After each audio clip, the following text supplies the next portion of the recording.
I am Vinnie Tortorich, folks. Your good intentions have been stolen, but don't worry. I'm here to help you get them back. You may be soft and succulent at the beginning of this process, but hang in there. Before long, you'll be lean and mean, just like the guy that's coming in today.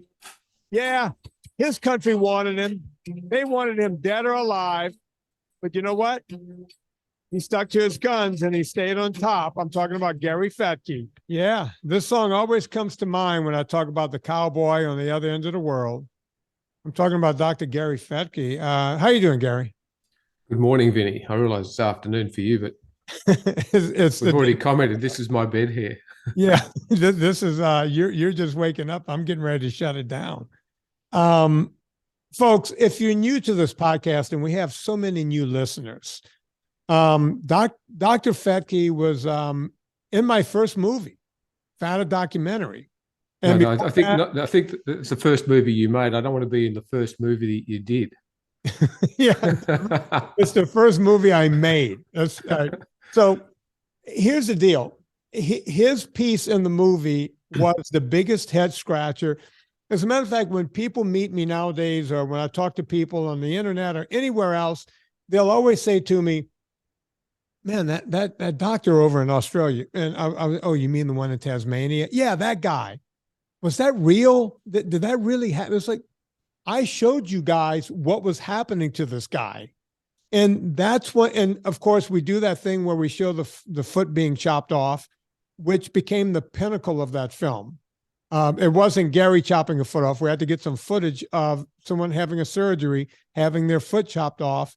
But that's basically what Gary was doing day in and day out when he decided, wait a minute, I wonder if I could get these people to change their lives and maybe, just maybe, not chop a limb off in the process. Gary, let's start right there because, like I said, we have a lot of new audience. I keep going on other big podcasts, Mike Rowe and all these other shows, and we get tons and tons of listeners, and I want them to know who you are and this fight that you've been through. So I know this is talking about old stuff, but what's old is new again, right? What actually happened to you over in Tasmania? If you've got a problem, you try and sort it out. And it's not just Tasmania, but internationally, there is a tsunami of diabetes-related complications. And whether or not it's eyesight problems or kidney disease or dementia, or in my case, it was wound healing, it was foot problems, and it was obesity-related conditions. But the pointy end of that stick was that my clinic every week I used to see the occasional patient with a diabetic foot-related complication.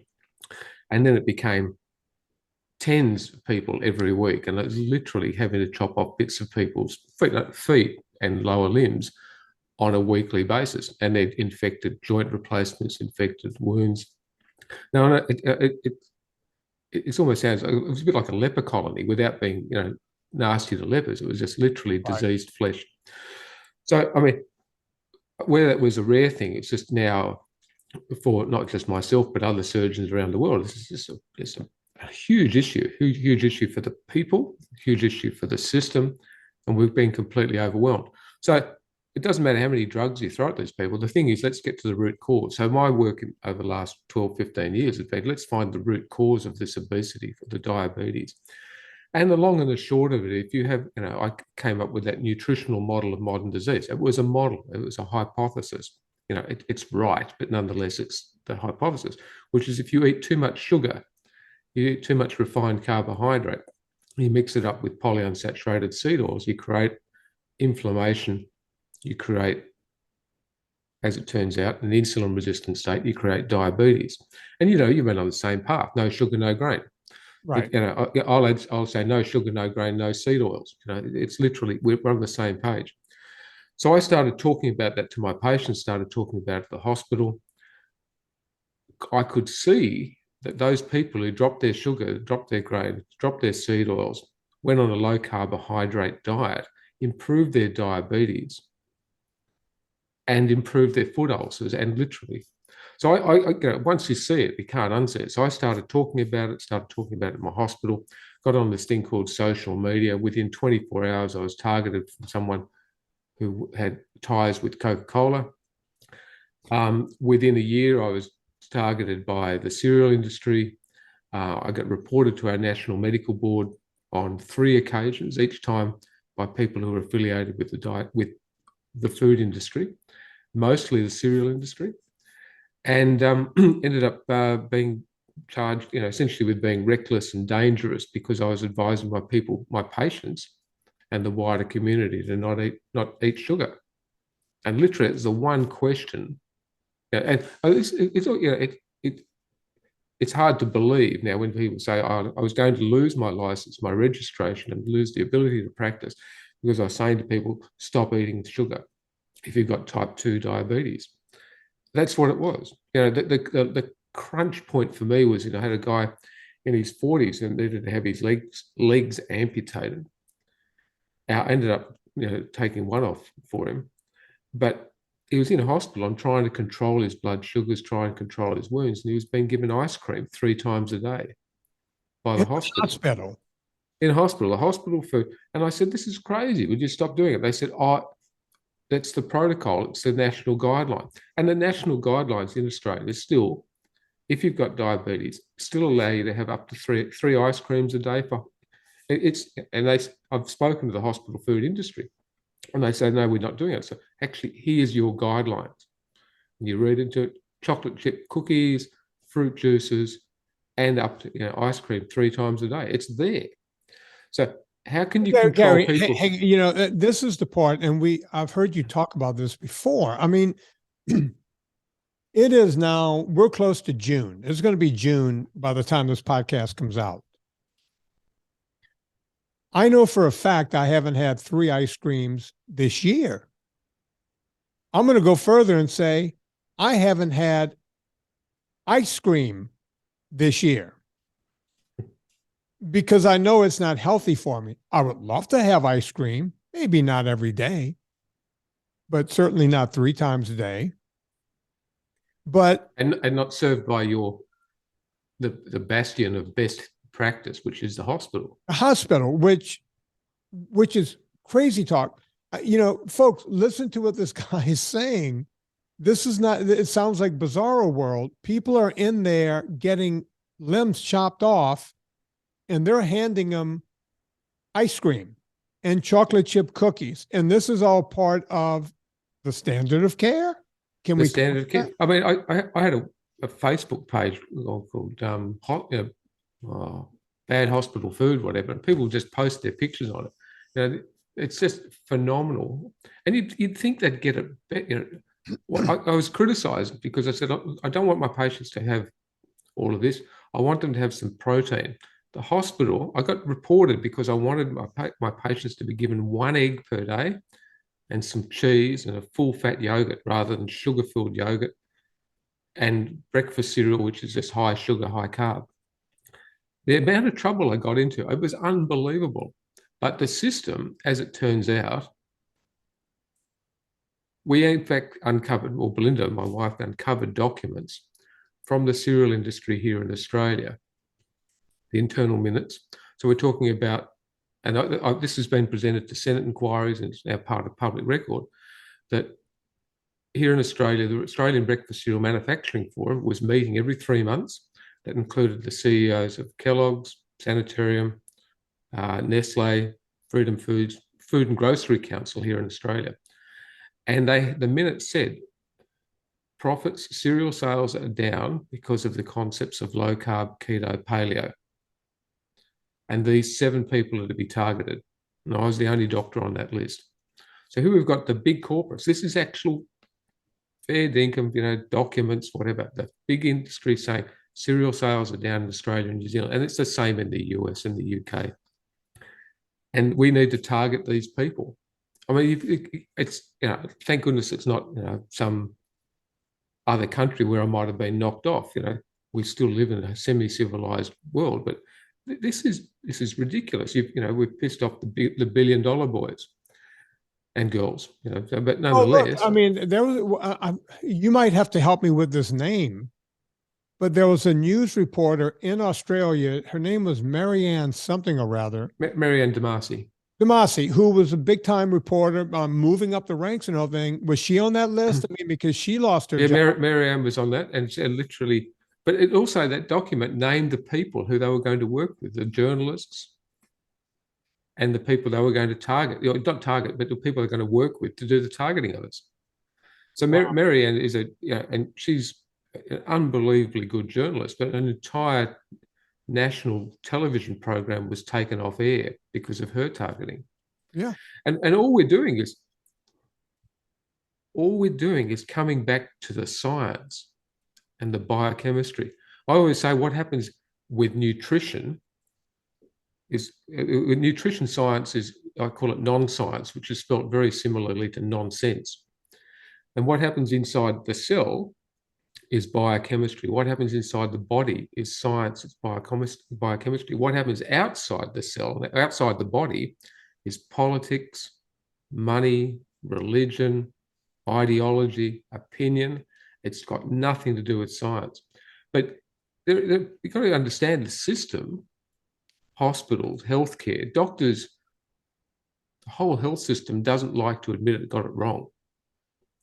It's really, we as adults find that doctors hate being said, "Oh, you're wrong." Oh, sorry, I've made, doctors hate to believe that they've gotten it wrong for the last 20 or 30 years. They might have been prescribing harm. The last time the medical profession did this, and Belinda recognized this recently, not recently, a year or two actually, last time the medical profession had to admit they got it wrong was thalidomide. Yeah. When kids were born without their limbs, pregnant women were prescribed it. Exactly. Thalidomide. And we're talking about thousands of people that were affected by thalidomide. Here we're talking about billions of people which have been affected by dietary guidelines. And this is, and literally, if we, in fact, poor metabolic health is the biggest concern in society. I'll say it's the root cause behind virtually all modern disease. That's what I was talking about. Let's go for the big cause. Let's go for the big gun. Literally, if we can find the root cause, which is what fuel we put in our bodies, we pay more attention to what fuel we put in our cars than we put in our bodies on the whole. Yeah. So if we pay more attention to that, latest figures out of the US, 93.2% of the population are metabolically unwell. I don't know if you saw that lately. No, last time I saw it, it was 3/4 of the country, and it's just moving up. And look, Gary, look, the other day I put an Instagram post up, and I said, look, and it was one of those listicles. I just, because I walk outside with my camera and I just say something, right? And I said, look, I was having breakfast, and I went, what are 3 foods you never want to eat? And I went, well, you never want to put creamer in your coffee. You want to stay away from turkey bacon. That was kind of the joke of it all. It's like, you can't get bacon from a turkey. So obviously, to make it taste like bacon, you got to add junk to it. And the third one was stay away from grains, even if it's something like oatmeal. I got over 500,000. That thing went viral. It got 500,000, people watching it right away. And people calling me every name in the book. Now, a few people were upset because they didn't know what creamer was. I get that. There's a certain section that's going to go, creamer? Really? Mine was non-fat. Is that really bad for me? And it's like, crap and feed oils. And other people were like, wait a minute, turkey bacon? I didn't know turkey bacon. I figured it was better than real bacon. I get that. I get those two arguments. But the majority, not the mass majority, just the majority of these people, you're a heretic, you're a lunatic, you're nuts. Who are you? You have no idea what you're talking about. Oatmeal is the healthiest food on the planet. It doesn't cause a glycemic spike. And I went, oh yeah, you're right. It doesn't cause a spike. It causes a load. It causes a glycogen load. And they were like, yeah, that's not true. You know what you're talking about. There's 4 grams of protein. And I mean, yeah, of course, every cup has 4 grams of protein, but it also has 28 grams of carbohydrates. And I even told these people, I said, go find anyone with a CGM machine. You want me? They keep going, where's the study, bro? I don't need a study. Go find a friend of yours with a CGM that's on their body, give them a cup of oatmeal, and you will know the answer right away. You don't need me. The answer is right there, right? This is the world we live in. Yeah. Well, see, if people hold a different opinion to me, and lots do, and to you, one thing is arguing it.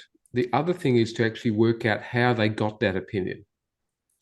Right. Because my naivety, I'm not stupid, but my naivety was that 12 years ago when I started really pushing this cause, I thought it would be all over in 6 months because the science is incontrovertible.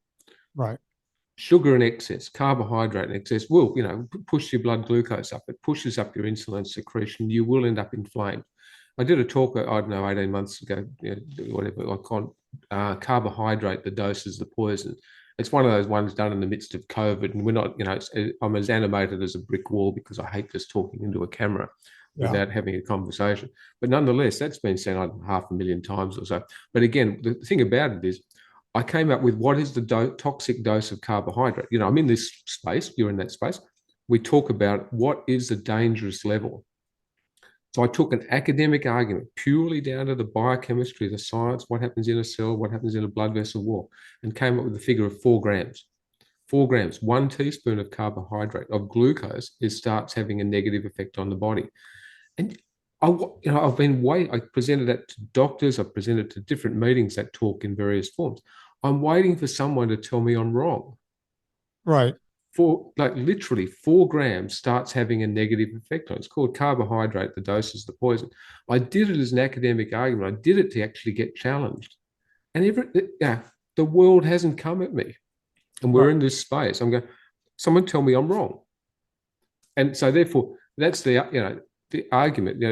If they give oats to horses on race day to make them go stir crazy and faster. Right.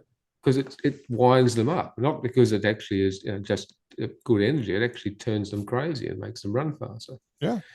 So and that may work as a short-term thing, but if you actually keep putting high-octane fuel into the car engine when it's meant to have diesel, you're going to blow it. Right. Absolutely. And so, so therefore, I keep going. My first journey on this was, what's the root cause of all this metabolic health? Well, it's the fuel we put in our bodies. And then I went to, why am I being criticized for it? Well, what's the root cause of stopping this message of good health, good fuel, our ancestral diet? This is the way we evolved, Right. My dietary guidelines, because everyone said, what shall I eat? And I said, well, actually, here's dietary guidelines in one sentence. Eat fresh, local, seasonal, whole food based on your culture and environment, avoiding added sugar and processed food. That's NSNG for you, but nonetheless, it's people it's the same concept. It's an ancestral diet. So therefore, what's stopping that message? Because that's actually decentralizing food production. It's going back to your local farmer, your local supplier, getting good whole foods. Well, guess what? It is the processed food industry who are highly organized. They've been completely tied up, integrated with the tobacco industry. They're using the same tactics of misinformation. Exactly. The moment you come up there and start saying, oh, this is science, they come up with counter science, which is mostly bullshit and mostly been made up. And the only people can afford for all these nutritional studies to be done is actually the food industry. And they've got premeditated outcome. They've got premeditated methodology. Here in Australia, the last dietary guidelines review, just to put it in perspective, so people don't know I'm making it up. Here, I can, people want it, I can give the reference to it. But the dietary guidelines asked 2 specific questions. One of them was, what are the harmful effects of red meat consumption? And the other one, what are the beneficial effects of cereal intake? Not what are the pros and cons. So if you have a premeditated question for your dietary guidelines, which you're then going to apply to the entire population, you can only come up with one answer, which is, what are the good things about cereal? And what are the bad things about red meat? Because that's what the question was. So this is literally before you even start dietary guidelines going out, the questions they've already been predetermined. Right. And so, and guess what? Those people who are involved in writing the dietary guidelines in the US, in Australia, have been tainted by their ties with the food industry over a long period of time. particularly in the US, and you guys have had a couple of reviews there. I know myself and many, many others have actually contributed to that. And it's just cruel. I mean, and then, then Belinda's work comes into it. Again, we're trying to work out why you believe in this stuff. And the whole, the root beliefs of veganism, for instance, are all coming from the Seventh-Day Adventist Church. Right. Before you get into that, folks, if you're new to this podcast and you're not familiar with Dr. Fettke, he keeps bringing up the name Belinda. His wife, Belinda Fettle, has led this fight, and I would go as far as to say more ferociously than Gary himself. And the stuff that she's pulled up and figured out along the way blows away almost anyone else in this space. So when you hear he keeps mentioning Belinda, I guess he's on a first name basis with her since they sleep together every night. But only for 4 decades. Yeah, they met. I think he was driving a Camaro at the time. They were teenagers when they met. She was a nurse practitioner or a nurse. What was she along the way? We were schoolies before so it wasn't doctor-nurse relationship. We actually, I cradle snatched her from high school. Yeah. I was well dressed in a pair of shorts and a bit of zinc on my nose. I've seen the photo. She showed me the photo at some point. Yeah, I was like, wait, that dude looked like that? All right. Hang on. If we go back 40 years, you look like that too, mate. I was hanging there pretty good 40 years ago. Not so much today. You've kept it together. But I just wanted the audience to know he keeps saying Belinda, and we didn't properly introduce your wife in this podcast. And Belinda's. So anytime anybody should if they go into a debate on this topic, it's about working out what hat everyone's wearing. A lot of people don't know what hat they wear. I mean, I'm quite vocal, and everyone knows. But if a lot of people, professors often don't even know, and I've had multiple debates with professors in a variety of fields, and a lot of time they don't even realize they've been compromised. But see, there's another talk of mine called The Failure of Medical Education. I found it incredibly because I wanted to work out why I didn't work this out for so long. My education has been tainted by the food and pharmaceutical industry since 1910. Yeah. So the Flexner report came out in the US, but that effectively was the start, Rockefeller and Carnegie, the start of the pharmaceutical industry, the loss of holistic health, and the start of this whole medicate or operate rather than actually holistically heal, all had origins around 1910. So if you realize that your textbooks have been written by the pharmaceutical industry and the food industry, the processed food industry, excuse me, I call that generational education. If you believe your teachers, you believe your textbooks, but only because they've been tainted for decades. So it's really hard to challenge that system, particularly when we've got an educational model, which is read, repeat, reward. You go to university, you go to high school, you go to college, you go to the university, you read the textbook, you repeat it, you put it out, you parrot it out, you'll get a good grade and you get a good career path. And if you don't ask any questions, bang, career sorted. The less traveled path, which is the scientific method, is to challenge everything. And, at the bottom of my email says, science evolves by being challenged, not by being followed. Right. So all I did was apply the scientific method, put biochemistry behind it, which is it's not even difficult biochemistry. It's a thing called the Krebs cycle. Every living creature on the planet uses this Krebs cycle to turn food into energy. And so therefore, that's all it is. And when you find out the whole lot's just been anything that goes against that literally comes from the food industry. And an unbelievably huge part of our dietary guidelines since 1923, when it was started, the American Dietetics Association, comes from a church-related belief that veganism is the path forward for Christ to return. And again, I'm not making this stuff up. Again, this is we showed it in that you put it, yeah, and it's you don't come. We're not anti-religion. We're pro-choice, but make certain it's based. And if you want to have your opinion, that's fine, but you shouldn't be writing the dietary guidelines which determines what food is taught and served at school, what food is taught and served in hospitals, nursing homes, defense forces, and the military. And that's what dietary guidelines are there for. But the good news about the dietary guidelines is that the dietary guidelines in the US, Australia, most of the Western world are for the healthy population. The great news is that the last figures, 93.2% of the population is not healthy. So therefore, those dietary guidelines are only applicable to 6.8% of the population. So a lot of the work that we've been doing in the last couple of years is coming up with specific dietary guidelines for diabetes, specific dietary guidelines for obesity, specific dietary guidelines for kidney disease, for dementia, for neurodegenerative disorders. Guess what? It's the same guideline. Yeah.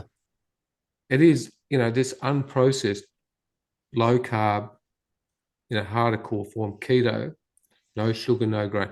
It's the same guideline, but we've gone to targeting the conditions where we can actually show the data. Like if you have type 2 diabetes and you cut out your sugar and grain and you're wearing a CGM and you do that, I can improve your diabetes, or you can improve your diabetes within 48 hours, arguably within 6 hours. Yeah. Literally, stop putting that stuff in, your blood glucose will come under control. And I've been involved with children, adults, everyone who does that gets better control. And so if you say get someone who to wear a CGM, I actually think the moment you're diagnosed with diabetes or metabolic disease, you should be given a CGM so you can learn to put that glucose monitor on you. And I don't know what they cost in the US. They're about $100 here. Actually, I found out when I was talking to a doctor last night, Dr. Paul Koladzic. I was shocked because people go, "Oh, they're expensive." It comes to $30 every 2 weeks. So you're looking at $60 per month, or you're looking at $720 per year. So you only need one. Yeah, right. Listen, I just want to go back a little bit. You started before we even get there, you started in on the Seventh-Day Adventist Church, and you made me remember something I haven't thought about in a few years. Whenever you do a documentary, folks, what happens is before a company, we have a big company, Gravitas Ventures, you probably see their name up on your screen all the time. They put my movies out, and they need that movie to be insured. So that movie, every frame of your movie has to pass muster. And one of the biggest things they came up with was, they said, look, you're going after a church, and churches like the Seventh-Day Adventists have deep pockets. Are you sure that everything that's here is correct? And they were asking me this, and we had to go prove that. And they were like, my God, everything here is buttoned up. Everything you said about the Seventh-Day Adventists is, we went and checked it out, is absolutely true. And I said, yeah. And by the way, they never came after me because you can't go after the truth. I didn't say anything bad about the church. I just said, hey, here are the facts. Here's what happened. And here's history, right? They're not coming after you when you're telling the truth. The attorneys could not believe what they were looking at when we did the movie. I didn't mean to go backwards in the conversation. No. Look, I think it's really important because the Seventh-Day Adventist Church, and they have a belief that Christ will return when the belief in veganism is adopted. Not everyone has to do it, but the understanding of it is. So they believe it. And this is written into their interpretation of the Bible by Ellen G. White. And so therefore, when Christ returns, then 144,000 will go to heaven. So they're actually doing all of this for salvation.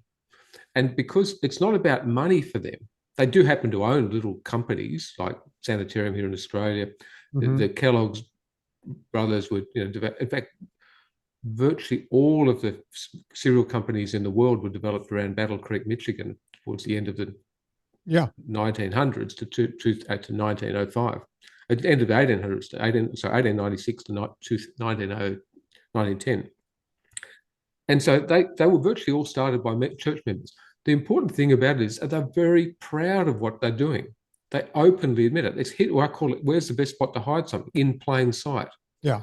There's a journal called Religion, and it was 2019, 2020. So they actually published an article, the global influence of the Seventh-Day Adventist Church and dietary guidelines. They actually published everything that we're talking about. In their references, there's an article which is referring to all of Belinda's work. So Belinda's still contacted every week by current and previous Seventh-day Adventists around the world. People involved at a very, very senior level. And they're not actually denying it. They're actually acknowledging it. They've actually said, oh, can you just change this wording? There's someone very senior contacted. I remember we were traveling overseas and she got this email and go, it couldn't be. It couldn't be from him. And he just said, I don't disagree with what you're saying, but could you just change the year change it by 1 year? He was just clarifying the detail. So they're very proud of the fact that they're trying to do this because they openly want to do it. And so therefore, when you start realizing that the terms breakfast is the most important meal of the day comes from the church, comes from the cereal industry.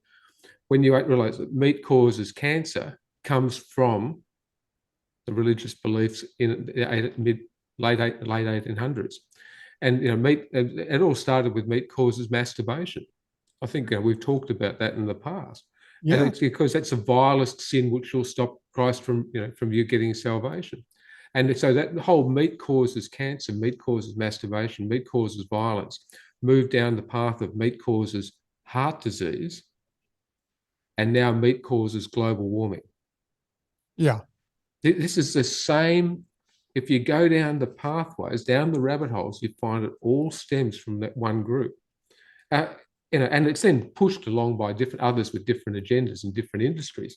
But again, find out what hat people are wearing, find out where the history is, where their beliefs come from.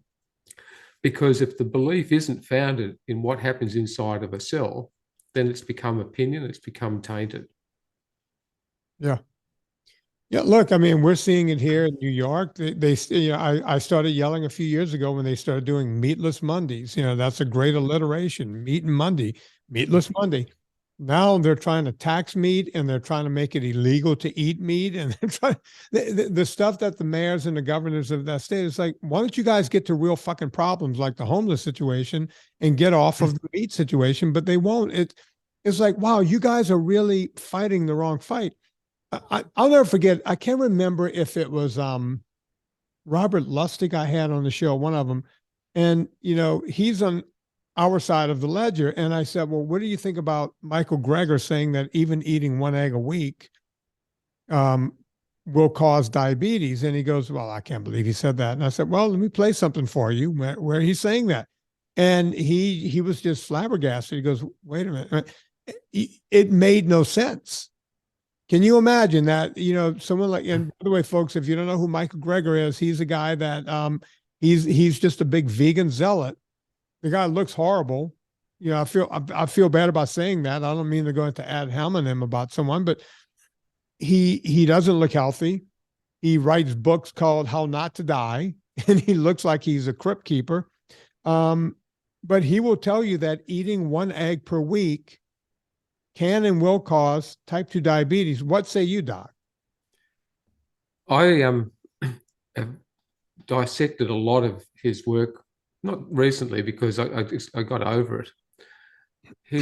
He gets articles, he cherry picks words out of the articles, and they're not, he'll argue they're based on science, but when you actually take apart the articles, because he'll just have a little screen grab, and I'll go and get the article, it doesn't say that.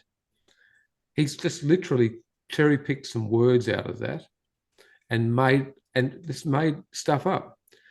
Now he has a belief in it, but he's also got a system behind him that's supporting that. I come back down to what I've had this discussion with one doctor had to go at me once in the operating theatre. She came up to me and said, why are you telling people not to eat bread? You're taking away a major source of protein. I went, whoa, whoa, whoa.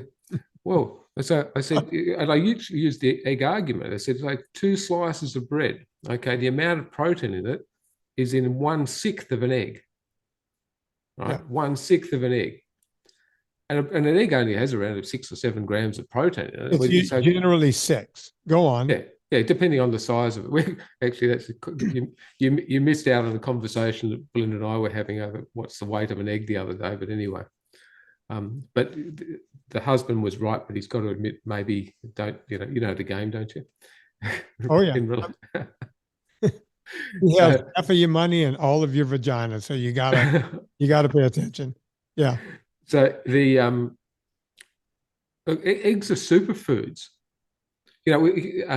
This is, there's a great little video somewhere on YouTube on the demonization of eggs 1 decade, and then the promotion the next, and 1 egg a day or 10 eggs a day. An egg is a perfect superfood. It contains every single nutrient, macro and micronutrient, that you require to create life in the form of a chicken. Remember, a chicken has the same Krebs cycle, cell, that whole motor at the beginning of it. So, and when people say there's something bad, I say, hang on, it's absolutely perfect for creating life. It comes in the perfect balance. Now, I'm not advocating this, but I know some people that only eat 20 eggs a day. Right. And again, coming down to biochemistry. So the moment it becomes association evidence based on some article, and I remember seeing that, and I had, like Robert Lustig, I had to have a laugh. I said, you've got to be kidding.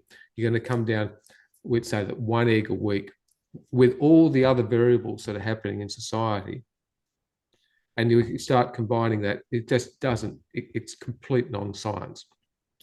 There's a thing called Bradford Hill criteria. It's worth mentioning about that, because Bradford Hill was this British guy who was looking at statistics, and he was the one who actually said, okay, that he was able to form the link statistically that smoking causes cancer, lung cancer. Right. It's an association. But to do that, you've actually got to have, by Bradford Hill criteria, you've got to say that it's twice as likely to actually be associated. If you smoke, you're twice as likely to get lung cancer. So, or if you eat eggs, if you eat 1 egg a day, you're twice as likely to die, from whatever disease. So with smoking, as it turns out, it's 25 times. There's 7 different Bradford Hill criteria, but the number one thing is that number. So in smoking, it's 20. If you smoke, you're 25 times more likely to get lung cancer.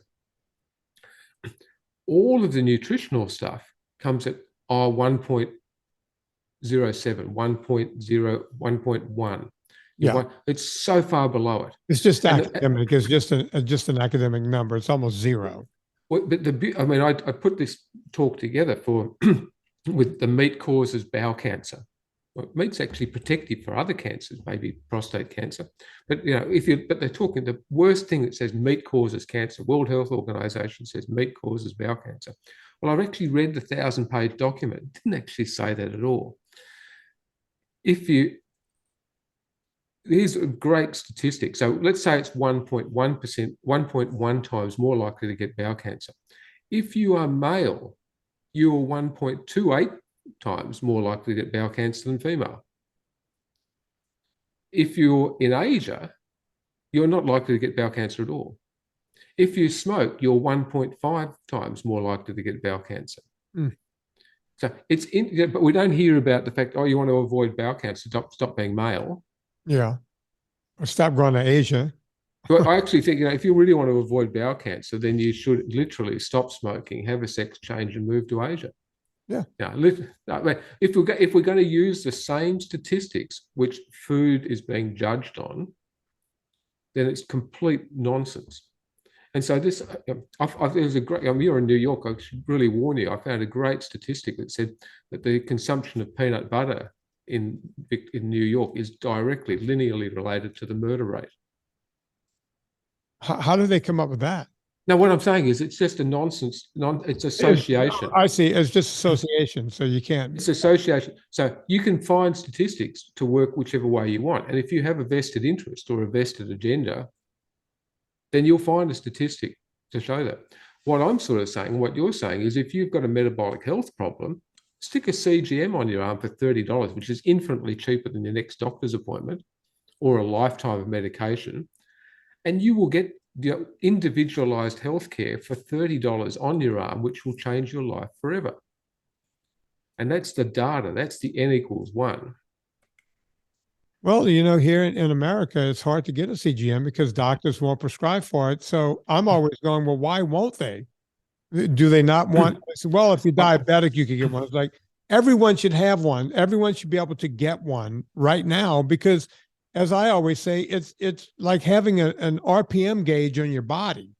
You can see exactly what it's doing. Just like in your car, you rev the engine, you see the RPM gauge. Why can't we have that on our bodies? Why can't everyone have that today? Makes no sense. It's coming. There's a couple of companies in the world working at smartwatches that will do that. Good. We need to one in France, one in Germany. So it has to come. You know, the smart technology is going to come.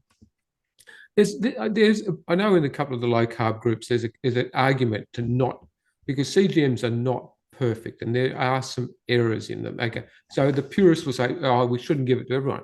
But I'm with you. The moment you can start having the conversation about metabolic health with someone, then it's cheap. And here's another line I've always said to my patients. I said, you've got two choices with your metabolic health.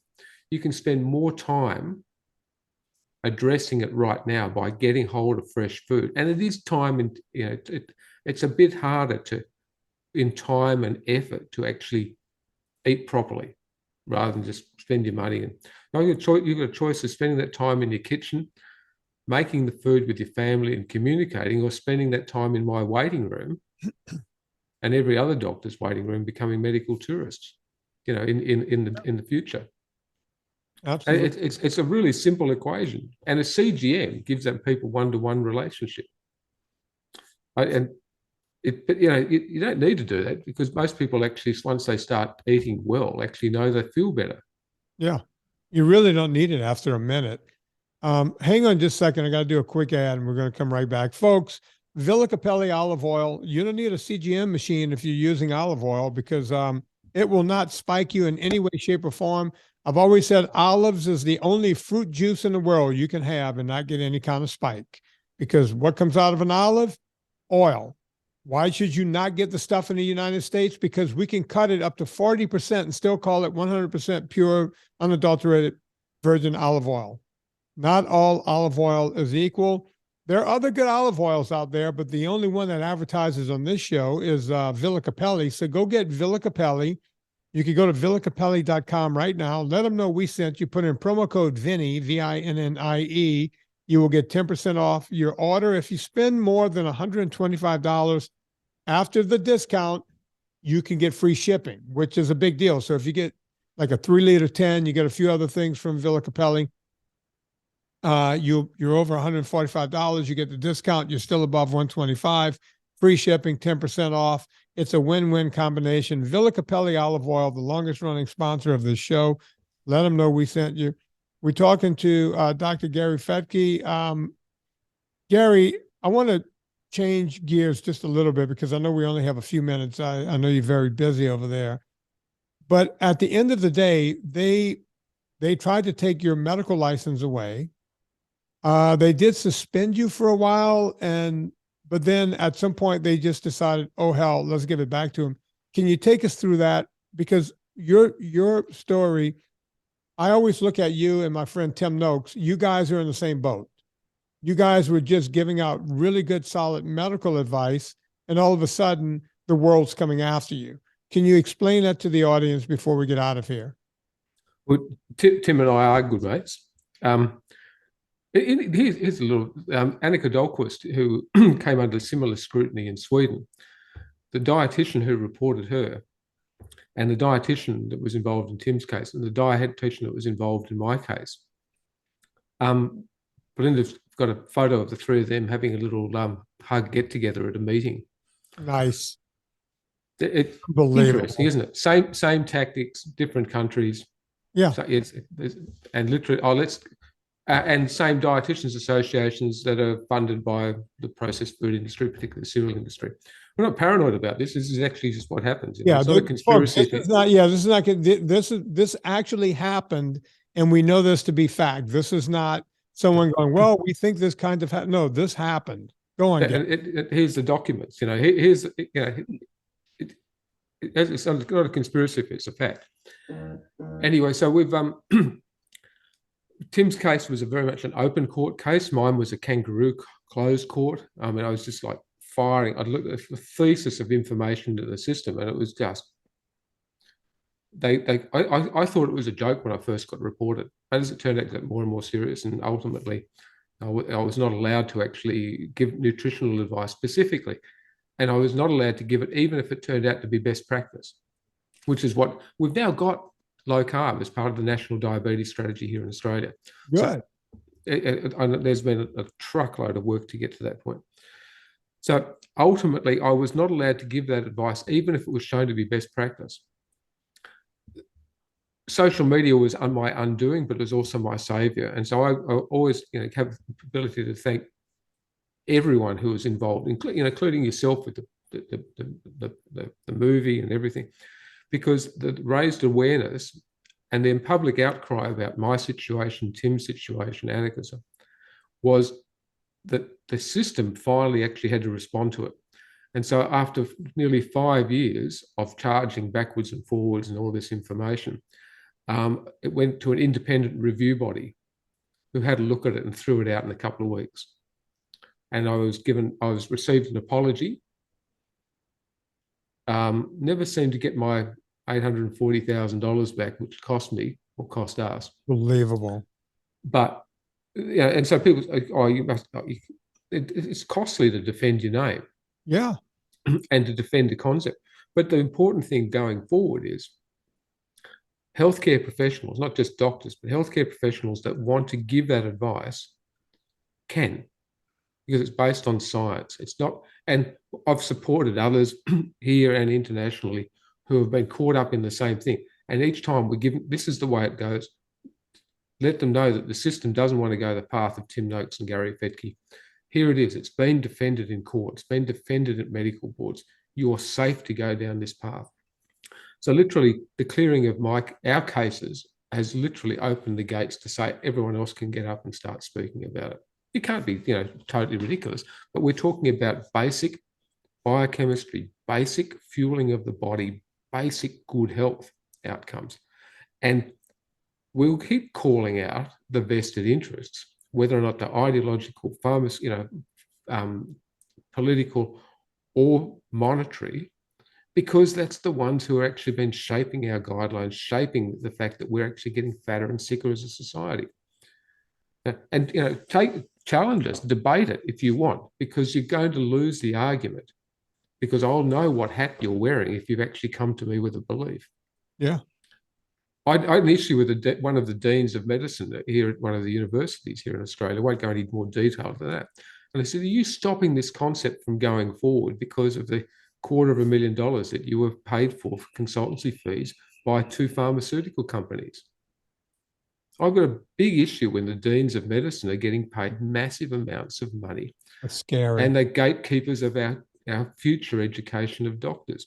And so, I mean, I'm persona non grata. I'm not allowed to give a lecture to any of those students in that state because I called out the Dean of Medicine. But that information was part of public record. I didn't have to go employ a private investigator to find that. You've got that in the US, the Sunshine Act. Yeah. And you can go online and find out how much your doctor has been received from gratuity payments for or going to conferences or whatever. I think it's fabulous. We don't have that here in Australia, or we don't have it to that detail. And again, that's how we uncovered a lot of this stuff. If you start making a non-science comment, then you have a belief or you're being funded. That's it. Yeah. And all you do, and you scratch the surface of it, you look at the conflicts of interest, you look at their backgrounds and whatever, and you'll find that pretty quickly. And that's been Belinda's strength into this. So anybody who's been involved in this debate, contact Belinda and she'll go, most of it's actually in the head, so. Yeah, but she has been good at that. I mean, Nina's been very good about it too, Nina Teichels. And I mean, look, I've been yelling on this podcast for years that, Unilever's been filling up Walter Willett's pocket over at Harvard for years. Therefore, you can't believe anything that comes out of that school at Harvard. But the Harvard School of Public Health was started by the food industry. Right. And when you say that, people go, why hasn't anyone sued you? It's like, because it's the truth. Yeah, And I'm not just saying this. I'm not just pulling stuff out of my ass. People like Belinda Fettle knows this. Nina knows this. Gary Taubes knows it. We all know this. We didn't pull it out of our ass. We know. So you can't go sue someone for saying the truth. That's why. Well, Nina and Belinda are as thick as thieves. Each time they get on the phone, I think I lose Belinda for an hour or two. Serena wants to know if I'm having a secret affair with Nina. Who, by the way, is going to be staying with us coming up in about a month or so. She's going to be coming through town, so we're going to actually get to see her for a bit. I remember we had brunch with Nina, Belinda and myself in New York a few years ago. Yeah. I think we met about 10:30, and we got kicked out of the restaurant at 7:00 at night. So wow. Yeah, that sounds about right, because when you get rolling with Nina or Belinda, for that matter, they're just this cornucopia of information, and you're right. They have it in their head. Every now and then, Nina will, if Nina's going to say it on the mic, she'll pull out a laptop and go look it up real fast, but she knows exactly where to go to get it. Yeah, and so crazy. Belinda and Nina keep working together, which is fabulous, because just good. I mean, that's the whole thing. A lot of people have said, "Oh, you guys are all doing it for the money." We've had our criticism here in Australia, the low carb events. They've been criticised, by people paid for by the food industry. These are highly organised. This is being funded by the meat industry and whatever. It's not.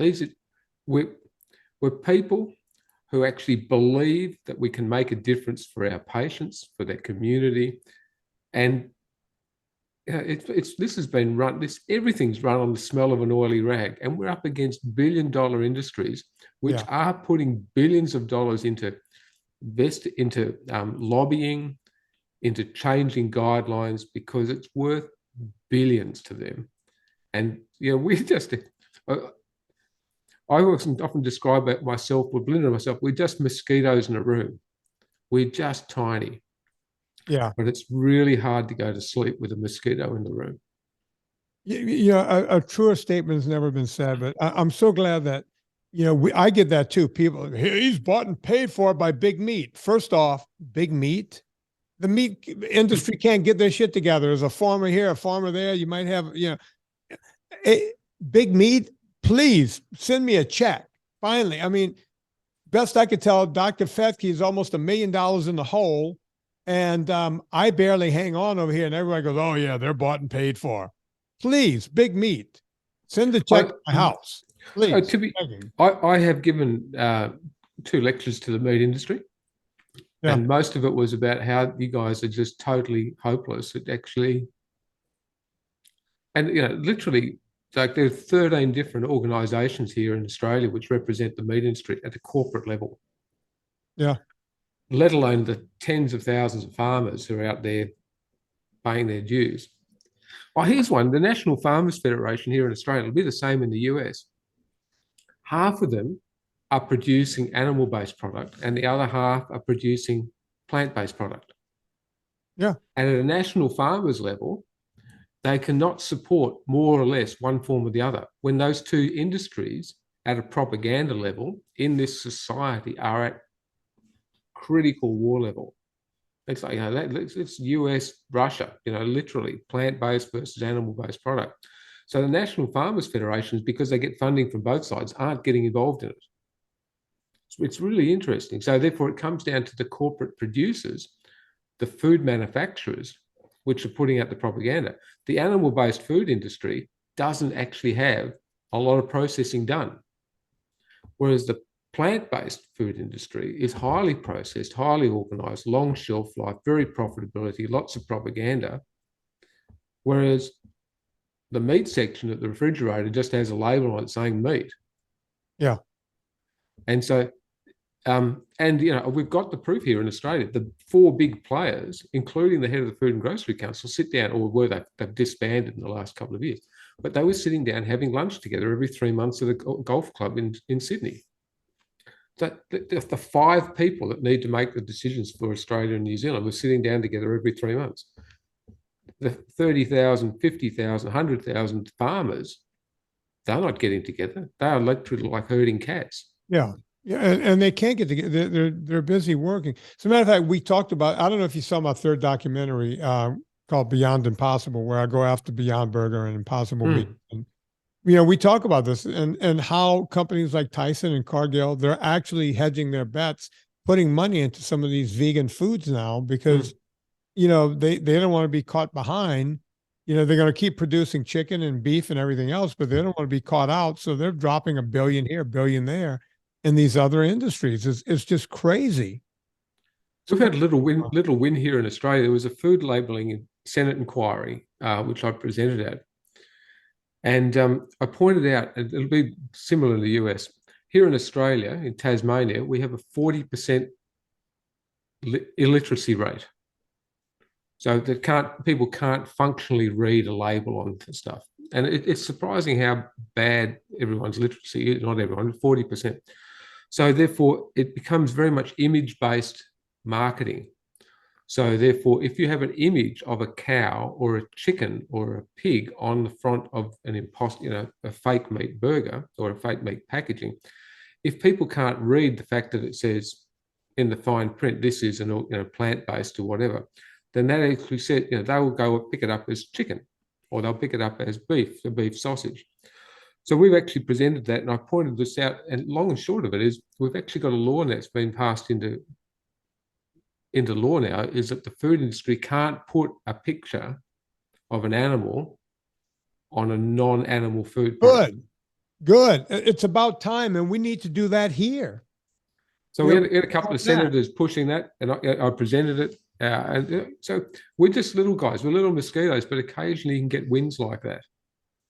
Yeah. And it's chipping away at the edges. We've been involved in the national diabetes strategy. We've been involved in so a lot of people said, oh, you guys have been a bit quieter the last couple of years. Well, we've actually been a little bit more targeted and supporting others that are trying to do that.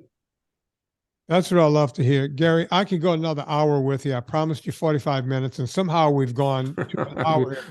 We've blown it again. Where can people find you and all the work you're doing? So our talks, Belinda Fettle, Gary Fettke, are on YouTube. That's where a lot of the information is. We're both on Twitter. Not very active on Facebook or Instagram now, but Belinda's got a website called I Support Gary, which has a lot of that background information. A bit corny, but that was really what it was put up for. I've got a website. Originally, nofructose.com.